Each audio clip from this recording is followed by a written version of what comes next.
वैसे ही power market भी होता है एक। पावर मार्केट जैसे मतलब अभी क्या है कि थोड़ा बताता हूँ उसके बारे में। जैसे मान लो यूपीसीएल वगैरह, जैसे यूपीसीएल हमारा जो है बिजली सप्लाई कर रहा था वो उत्तराखंड में, ठीक है।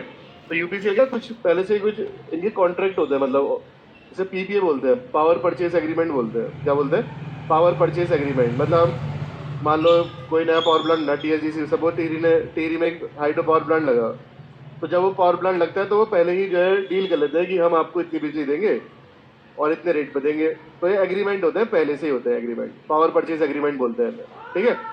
तो मान लो जिस समय, मान लो अभी गर्मी के टाइम पे ना कभी कभी ऐसा होता है कि डिमांड बहुत बढ़ जाती है, तो फिर यूपीसीएल जो है वो मेन मार्केट में पावर मार्केट से बिजली खरीदता है। उसे सेंटर पूल से उसे बोलते हैं, सेंटर पूल बोलते हैं उसे। क्या बोलते हैं?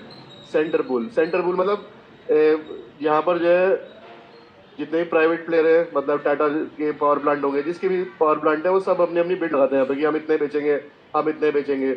ये बोलेंगे हम इतने में खरीदेंगे, हम इतने में खरीदेंगे। तो बीच में इनकी कुछ कैलकुलेशन होती है, उसके लिए भी अलग सब्जेक्ट है वैसे। तो वहां पर डिसाइड होता है कि कितने कितने रेट पर जो है खरीदेंगे हम, हमारे मतलब के लिए। तो कितने रेट पे बिजली खरीदेंगे ऐसा डिसाइड होता है यहाँ पर। बात समझ में आ रही है?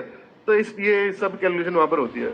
तो कई बार जब गर्मी के दिनों में बहुत महंगी बिजली मिलती है हमें, सेंटर पूल से खरीदनी पड़ती है हमें। तो कुछ तो हमारे एग्रीमेंट की होती है जो सस्ती मिल रही होगी हमें, और कुछ होगी महंगी, ठीक है। जैसे जैसे चीला हाइड्रो पावर प्लांट है, वहां से यूपीसीएल अभी 80 पैसे में बिजली खरीद रहा है, ठीक है।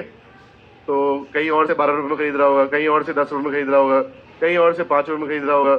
जिस समय पीक डिमांड होगी उस समय उसे सेंटर पूल से खरीदनी पड़ेगी, वहां पे हो सकता है कि 20 रुपये भी चले जाए रेट। तो अलग अलग रेट होते हैं ऐसे करके, ठीक है।